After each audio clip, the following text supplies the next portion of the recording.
Hi, everyone. Thanks for joining us today. I'm Nicole and I'm chatting with Jana from So Alive Now.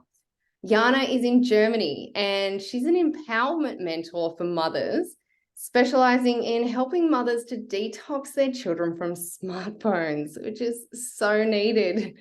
Thank you so much for joining me, Jana. I really appreciate it. Yeah, you're welcome. Thank you so much for inviting me, giving me the opportunity to talk to you. It's always a pleasure. And it's what you do is needed now more than ever. And we were talking about a documentary that I watched the other day, which just shows the power of social media and the power Yeah, over people and yeah, children, especially that it yeah, can have. yeah. But can you share with us what is So Alive Now and why did you start the business? Yeah, this is a good question. The name actually, I came up with the name because last year our former president of the state, he gave an interview and he talked about all the doom and gloom that is ahead of us. The Ukraine war, the energy crisis, and everything is getting much more expensive. And he then in the end said, well, then we all have to come to terms with that we won't be happy the next years. So we have to be fine with that. And that really triggered me where I thought, no, this is not the purpose Yeah. of us now being miserable for the next years. And I had like this image of, yeah, but I am alive now. And in the end, that's what it is, right? Yes. To feel alive now and to be aware of that if you can each day. Of course, you can't do it every moment of the day, but to be in that space and to feel joy. I am somebody who always aspires for joy in the end. Of course, you go through the emotions, but our purpose is to reach that state and to live in that state. And that's why I came about that as a reminder for myself and for yourself to be aware of that, and that it is not listen to them, Yeah. to get caught up into that. And part of that, though, is the media and the internet, of course, that Mm-hmm. if you are stuck in that space for too long, you are not feeling alive. You are feeling miserable, depending on who you are following. Mm-hmm. But even if you are following great people, the whole technology in itself is something that gets you disconnected. And this part of being disconnected is something that inspired me to be this empowerment mentor for mothers, because I felt, and I have to stress that everything I'm doing is mostly inspired by my own experience. So I went through the whole motion as well. So I'm not better than anybody else, and I am not preaching from above to you because I am at fault in so many things as well. And I am also not using technology in a sensible way a lot of the times as well, but I am observing myself with that, and I try to be better, and I try to share my experience. And that is also true with my motherhood, because I felt when when because I have one child, he's turning 5 in August, and when I became a mother, I felt totally disconnected to being a mother because I didn't learn it. I didn't learn anything from it. And I was more caught up into how can I get back to my old life, of not being a mother. How can I catch up in my career? How can I really deal with that? And how can I deal with my child? But it was more something that was, being to be honest, it was annoying, or I couldn't deal with it. And so but I reached a point, and that I actually have to thank the first lockdown in this whole craziness, because we were spending much more time as a family. And and my son was he just turned 2. And I fell in love with my child. And suddenly connected to my motherhood, and I didn't care about anything that anybody else was saying, and I found my own way. And I got back to my intuition. I got back to all the great things we as women have, and it doesn't matter if you are a mother or not, but of course this experience triggered a lot of that.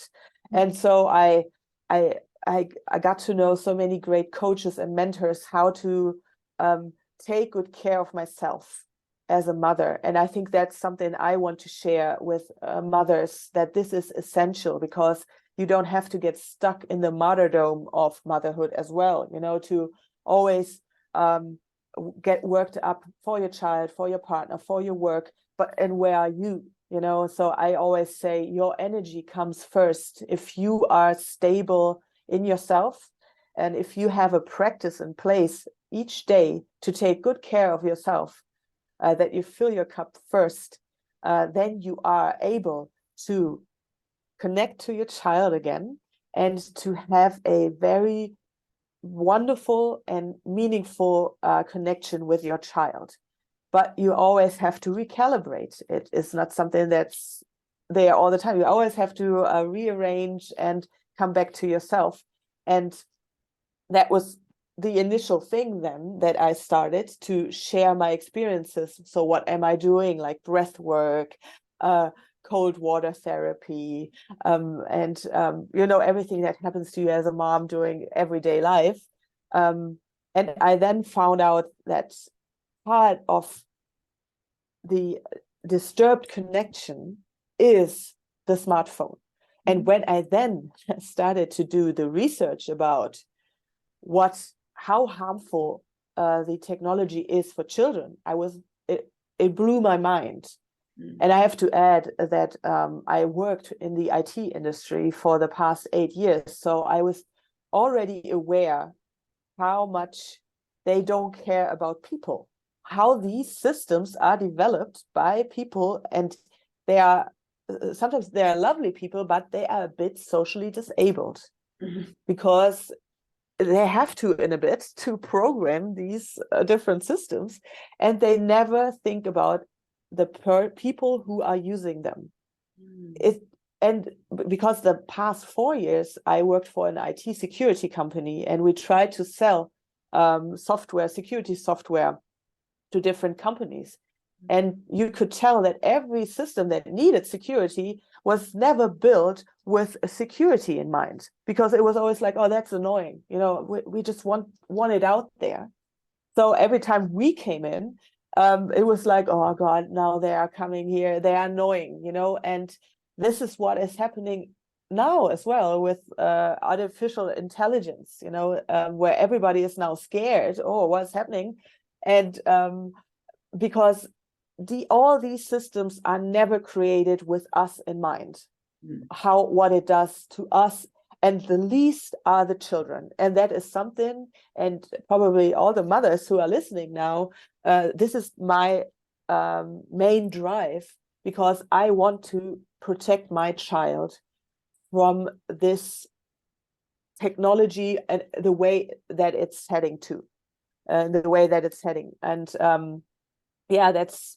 that's what I'm, why I feel like I'm almost like an activist to really inform about the things that you don't hear in the mass media, of course. And sometimes even I feel like in the alternative media, it is not really stressed that much.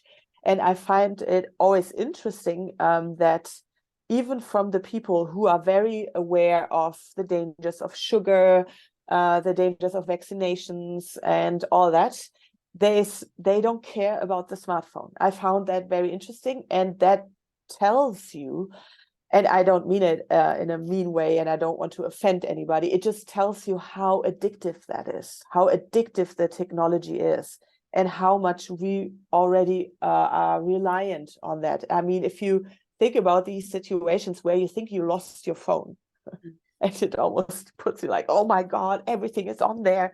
And you get really almost like a panic attack. And that tells you how much we rely on it.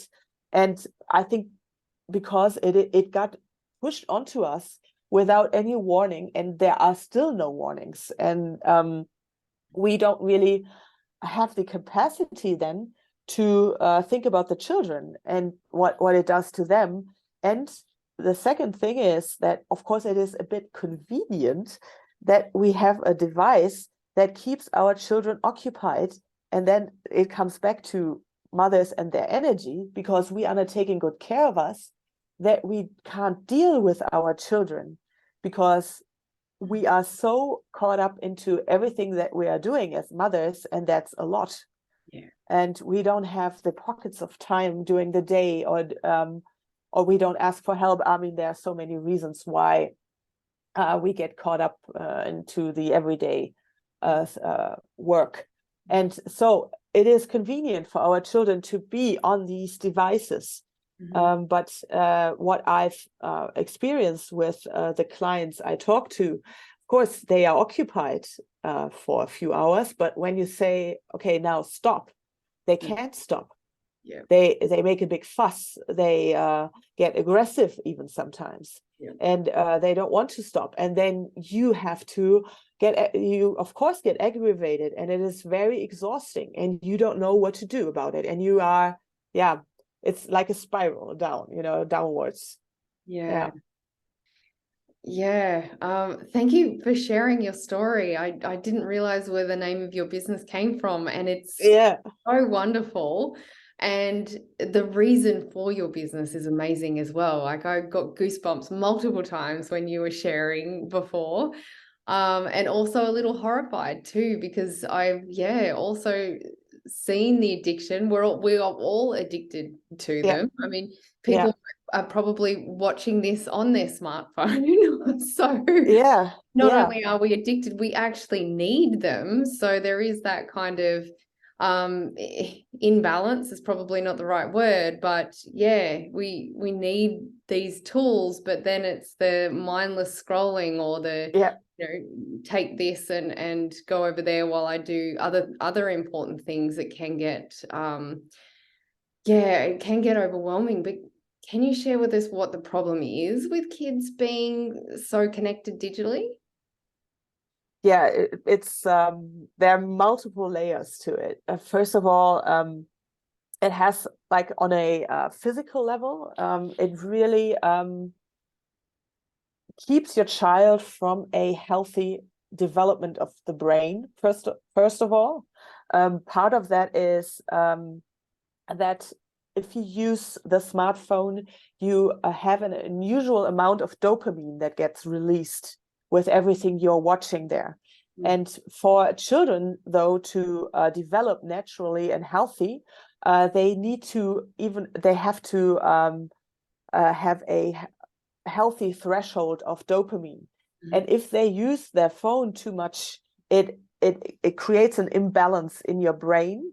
And in the end, it is an electrical circuit. So if the dopamine is not in a good relationship to all the other transmitters in your brain, your frontal lobe, which is the part of the brain that actually separated us from the Neanderthal and the Homo erectus, when we were had our evolution. So our frontal lobe and its capacity made us the Homo sapiens, and sapiens means the wise one, and that means we as human beings are able to come up with all these, with language the way we can, that it is separated from the substance itself, that we can come up with theories in our mind. So it's a very important part of our brain, and this needs this dopamine household to develop in a healthy way. And if it doesn't, the whole circuit doesn't work between the different areas of the brain. And that means that the worst part is the worst stage that can occur if that's not healthy is schizophrenia, because this whole part is not connected to the other parts of the brain. Of course, that's the worst part, but it also creates cognitive dissonance. I don't know if you know about this concept that you are not able to think for yourself anymore. That's basically what it is. You need other people to tell you what you have to do. You are not able to think for yourself anymore. That's what basically that is. And that's, I think, one of the most shocking parts when it comes to the physical development. And if you talk to a neurobiologist, he would say, okay, the brain is done in its development when you are about 18. They would even say, because I talked to one, and she was a professor at a university, and she studied the brain for 30 years and how we are learning as human beings. And she said it even is developing in your 20s, because she saw with her students how much more the brain is still able to develop. And when the earlier you start with the exposure to the smartphone and the internet, the worse it is. And if you, for example, that the children, you have all these different states of the brain, like the alpha state, the beta state, the theta stage, the theta stage being like the unconscious state. And children, up until they are 7, they are mostly in that theta stage. So and everything that, all the information they get, it directly goes into their unconscious, and it is not filtered.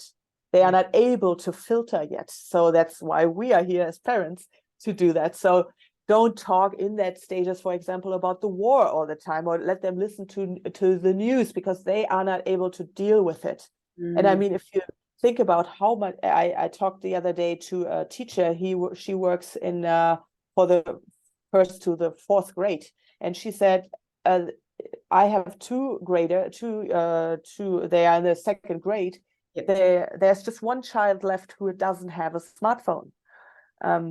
So this is just horrible. They get younger and younger, and nobody is doing anything about it. And we have so much data telling us how bad it is. And if we come back to the physical, for example, that's something that blew my mind, that myopia, so short-sightedness, is growing amongst children, because they are the proximity is too close when they are watching, and our eye needs to,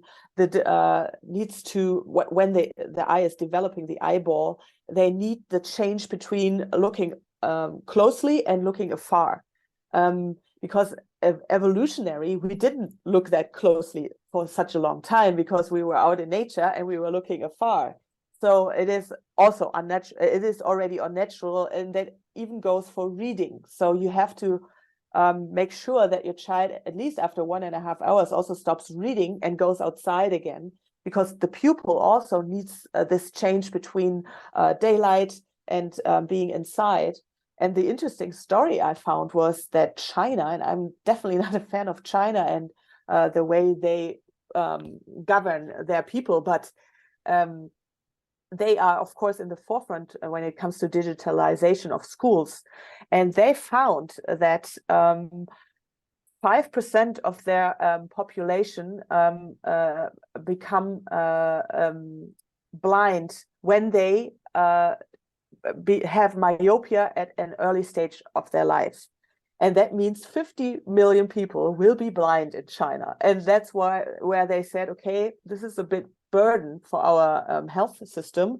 That's why their children at school now have to go outside after 1.5 hours and take a break because they all have laptops, at school, and they have to go outside. And I found that so interesting.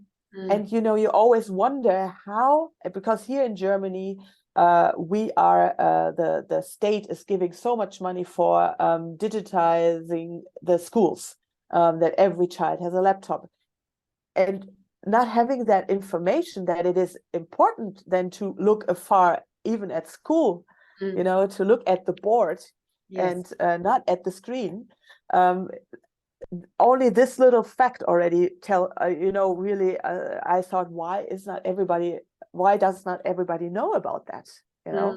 And when it then comes to depression, for example, that you can, because the development of or the rise of smartphones started about in 2010, 2009, 2010. And there, because then Facebook and everything grew much faster, and children had more exposure to that. And you can tell that from that stage on, for example, the girls who harm themselves between the ages of 10 to 14, so who get then have to go to the hospital because they harmed themselves, they tried to commit suicide, it tripled from 2010 to 2019. And you don't have to wonder, where is it coming from? Of course, if you are exposed to social media, and Nicole, you probably can agree, even we sometimes get in a bad mood because you get caught up in that illusion. Oh, this all looks so nice. They have such a nice life. And what am I doing here? Just imagine you would be 10, 11, 12, 13, 14. You are in your puberty. You're trying to find yourself, your identity. What is my identity? And this is so distorting your experience of becoming you. You know, or to find out who you are. And so these are just the and of course sleeping disorders amongst children because of the blue light that blocks the producing melatonin, a very important hormone for sleep. And of course, for children, it is so crucial to sleep, to have a good night's sleep, because they are learning so much. They need that downtime for the brain. And by the way, we need that downtime. And there are so many researches about that as well, that during that downtime, we actually do the creative work. We can only be creative if we have that downtime. And we are, because then the brain gets all the information, all the random information. And when we are active, we are ready to put the creative process onto paper or whatever, you know. So downtime, very important. And that's also true for a computer. You know, if you let a computer run for 50 hours, it gets overheated and it's not working proper anymore. So yeah, I knew it was bad, but I didn't realize it was that bad. And I'm honestly really grateful that I grew up in the time that I did, and I didn't have social media when I was a teenager or I just there's so much going on. I mean, in the bullying space, it just doesn't stop. And the 24/7 access, the trying to be someone else, they're not developing your brain properly. If it's that's wild. I mean, this neurobiologist, she says if we keep on doing it in the pace we are doing it, we are regressing. We are going back. We are going back to Homo erectus if we are not being aware of what is happening here. And you know what you just said about, because I always also try to put myself in the shoes of a 10-year-old girl or 11-year-old girl, and for me that would have been devastating, because I had my mom, she was really sick when I was younger, and I was pretty much on my own. And if I just imagine, I would have been on social media, and you know there are already studies that show, for example, that if you have not a stable relationship, for example, to your mom or your dad for whatever reason, and you go into social media, you get into different groups, like borderline groups, that children develop symptoms of borderline, even though they are not borderliners, but they feel like they are part of their group now, and they become sick. There is a big article about that in the New York Post of a psychiatrist who said, like, they had admissions of girls, and they said, okay, she doesn't check all the boxes of borderline disorder. That's weird. And then they said, okay, let's get her off social media for a month once she's in there. And they could tell so quickly how she got better. And then they found out she was just, you know, she felt like she belonged to some group, and she started to feel these symptoms. And that is, for example, also true when it comes to transgenderism. You know, when you see how that is pushed in onto TikTok, for example, where there are so many influencers in that space. And I actually know that from a mom. She had from a client of mine, her daughter, she was also having problems in general with her parents being divorced and all that. And she was heavily active on social media, and she got into that space of transgender people or groups. And she then developed that feeling of I'm not a girl anymore. I am non-binary, how they call themselves. And that she asked her mom that she didn't want to spend her money for a driver's license, but she wanted to get her breasts being removed. And her mom said, I don't think she would have had that idea if she wouldn't have been on social media. And I think this is really what we are dealing with. And that's why, and if you just go into YouTube and you look for certain artists, the way they portray themselves in music videos, it is not like it is. There's no age limitation on that because it is always like freedom of speech. You know, suddenly there's freedom of speech, and so it is. If I'm quite honest, Nicole, I would say you would have to. You have to treat the smartphone just like you treat cigarettes for young people, beer, alcohol, drugs, whatever. That you say there is an age limit. It is 18, or in the US, I think it's 21. And of course, we know when it comes, like I can speak for myself, when it comes to alcohol here in Germany, it is 18, the limit. Of course, I drank before that, but I knew that there is a rule and that it is not good for me. And that was something, of course, it doesn't save everybody, and but it kept me in moderation, or there was a lever for my parents to say, okay, you are not allowed to do that. There are reasons behind that. And that's how we have to treat the smartphone. The smartphone is nothing, it's the same, and it goes for us grown-ups as well. You know, we know it is not good for us if we drink a bottle of wine every day.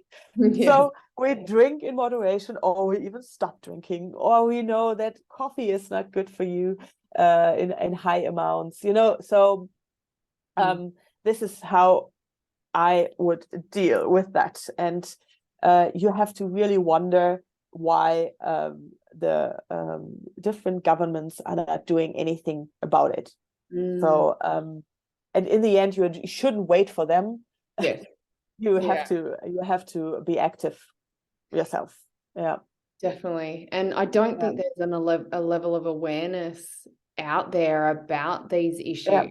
And potentially that's probably because there's no money in knowing this information, and there's money in getting kids addicted to social media and what they're buying off there and what I mean, social media is about capturing your attention, right? So if you get attention earlier and earlier,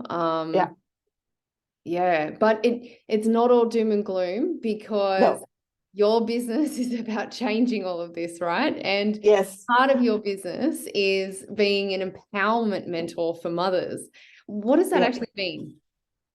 That actually entails always to shift your perspective. And what I always say about technology is a great, great reminder of what your life is really about.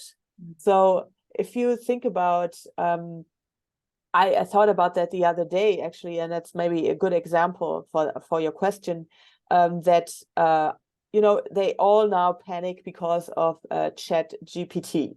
You know, how is at what level is artificial intelligence already? And you know, with the ability of creating deep fake pictures, videos, how can people then still tell if this politician really said this and that. And there was a big article here in Germany from one of our ministers, and she said, well, we have to get new security systems in place, and we have to make sure that you still can tell, or it was really me who said it. And I said, well, what a great chance because you can do all of that. It's not working anyways. Like I said, security, nobody cares about it, and it doesn't really work. What in the end is the great chance for us is to say, I don't listen to them. I can't listen to them anyways, because I can tell if it's her or her anyways. I have to listen. I have to come back to myself. Mm-hmm. I have to redevelop my ability as a human being. And that's a big, big ability to have an instinct, to have your intuition. And how do I get back to that? And that's where I want to help to really get, and this is the greatest chance we have, because what we have as a system has developed for over thousands of years. And it is so precious what we have there.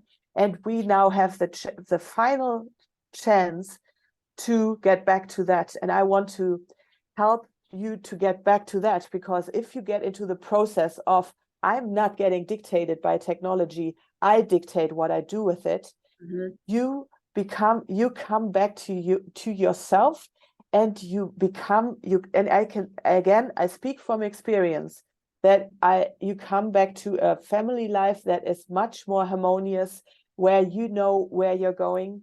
You decide where you're going together. You get into a better relationship with your partner, because you come into that calm state again. You enjoy the silence. And when you enjoy the silence, whatever you believe in, if you believe in God, if you believe in a higher power, there is something. And if you look at the scientists even would agree, because at some point they don't get to the source. They can never explain how all of that happened. Yeah. If you just look at the science, who says we have morphological fields that give us the information. And for that, to receive that information, we have to disconnect. We have to have the time during the day to disconnect. Like for myself, I do that in the morning. I wake up. My smartphone is not my alarm clock. And that would be the first advice that I give to you. Get yourself an alarm clock, because this is the biggest excuse I usually get. But I have to, it's my alarm clock. And I understand, but this really makes a change, because when you wake up, you are still in that theta stage, mm-hmm. and you are still easily able to get that information. So I sit down, I light a candle, and I just do that for 15 minutes, and all the information that comes in, it's amazing, and you just think, oh, where's that thought coming from? Mm-hmm. That's great. I'm going to do that. And I think this is really the magic of us humans, mm-hmm. and that's what and of course, this is my everyday life. I'm able to do that. And I want to help. Sometimes you need an outsider. And that's what I experienced as well, because I had so many help from the outside to get my life to where it is now. Sometimes you need somebody else to look at it from a meta perspective and say, well, why don't you try that? Why don't you do that? And sometimes it's just really the little things. It's not, because sometimes we think we have to do so exhausting, and I have to do so much. You can really start with something that little, to buy an alarm clock and to find that 15 minutes or somewhere else during the day, to just sit there. And I understand. And that's especially people who are using the phone for quite some time during the day. And I'm now talking about the grown-ups. It is to flee from a situation, or to flee from, because sometimes the thoughts that are coming up are not nice, or, and because I was, I had a generalized anxiety disorder, and I was actually in a clinic. And I remember the first time that I had to sit down and do nothing. It was terrifying, because I wasn't able to do that. I wasn't able to just sit there. So I want to help there as well, that to get you to that space where you can just sit there and be calm. And there are so many tools, Nicole, you know it for yourself, you know, to get there. And there are so many great people out there who give you these tools to get back to that stage. And one of the tools that you have, or a recent tool, is your ebook. Can you share a bit about that? Yeah, I created that one last year, and it gives you advice. The first part, also like what I just briefly talked about, it gives you more hints on the risks and side effects of the smartphone and the research you can look at. So it's not overwhelming, you know, because sometimes when you just read a book of 300 pages, you think, okay, that's too much. So it's very compromised, but I think you get the information you need. And also to talk, because my intention is not just to talk that you get enlightened, but that you have more information to talk to other parents, because it is one thing that you feel that way, but if your child goes to a friend and their parents are like, oh, I don't care, they can do whatever they want with the tablet or smartphone, you don't know what your child is exposed to. So that you have the arguments to talk to these parents and maybe also come to an agreement, okay, if my child is over at your place, please, no free access to the smartphone, please take care of that, you know, for example. That's why that was one of the intentions I did that first chapter. And the second chapter is about my tips on what to do about reducing the screen time for your child. And some people say, okay, from one day to the other, you don't have a smartphone anymore. This is usually not working. And I actually talked to a psychiatrist about that, who is dealing with addiction. And he also said, like, for example, people who are addicted to alcohol, sometimes you can't just say, oh, you have to quit from now to immediately, because it puts them physically at risk. So with children, I see that as a process, and you have to, depending on the age of your child, but I feel like even my son now with 4.5, he already is very reasonable with a lot of things, so that you integrate your child in the process, and that you, of course, you and your partner have to come to terms. And this is sometimes a big struggle as well, because sometimes the woman or the mother sees the problems and the father says, well, that's how it is now. Our children can't start early enough. Otherwise, they won't get a job later. I mean, this is all the fear stuff that comes from the outside. And so sometimes for the moms, it's very difficult already to talk to the partner. And that's also where the first chapter is quite nice. It comes in handy, because of course we know that men are, and this is not an insult, men are more about, okay, what is your argument? I want to know, you know, if we sometimes as women say, I feel it's not so nice and I feel it's dangerous, they are like, what? But give me a reason, you know. And that's why I also wrote that book. There are plenty of reasons in there.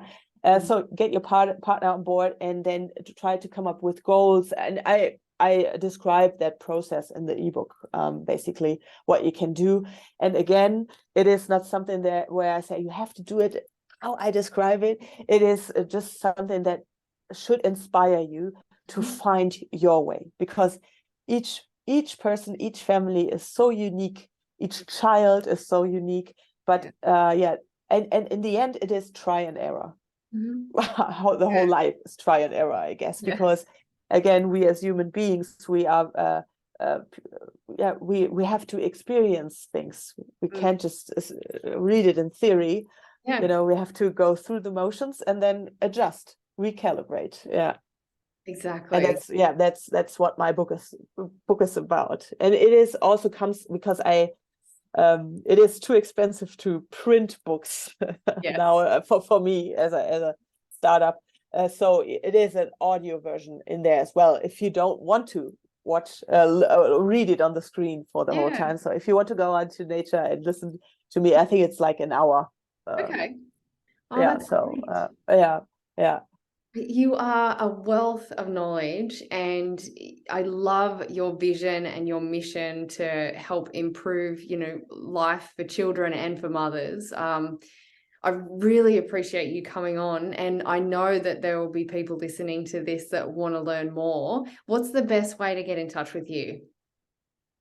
Yeah, basically I'm on Instagram Yep. with the I don't know, can you link to that, I Nicole? will, I don't yeah. know. Yeah, great. Yeah, I'm on Instagram, so if you want to DM me, that's fine. Or you can just go onto my website, that's so-alive-now.com. Mhm. And there you also find my email address. So if you on that website is my ebook, Mhm. and also my mentoring program, which is like for 4 weeks, Yep. where I take you through the process as a mother, how to get your child away from the smartphone, but also yourself. So Yes, it's a much bigger project in the end, and but it's worth it. definitely. I believe. Yeah. Yeah, me Yeah. too. I am so glad that we had this chat and that I got to learn more as well. I'm really looking forward to sharing this, and really appreciate your time coming on and joining me and sharing what you know, all the way from. Nicole, and I forgot, because because that No. was also something that came to me in the morning, Yes. because I'm having a special offer. In the next 3 months, Oh, I'm yes. giving out 3 free consultation hours for Yeah. 60 minutes. Great. Everything about digitalization that you want to talk about, where you have some kind of doubts, questions, whatever you want to talk about, I'm there. And yeah, if some of your listeners are interested in that, they can just because I haven't announced it on social media, I will do that in the next couple of days. But if Mhm. your listeners are into it, they can just contact me as well. Yeah, because I think it is needed, Yes. especially now with the hysteria about, like I said, Chat GPT and artificial intelligence. Yeah, and I don't mean it in a bad way with the hysteria. I think Mhm. it really is something where we have to, yeah, Mm. get active now. Yeah, but Definitely. not be consumed by the fear mongering of politicians and and the like. Yeah, Agree. Yeah. yeah. What a great offer. Thank you so much. You're And welcome. yeah, thank you again. I really appreciate your time. Oh, thank you so much, Nicole. Thanks, Jana. Thanks.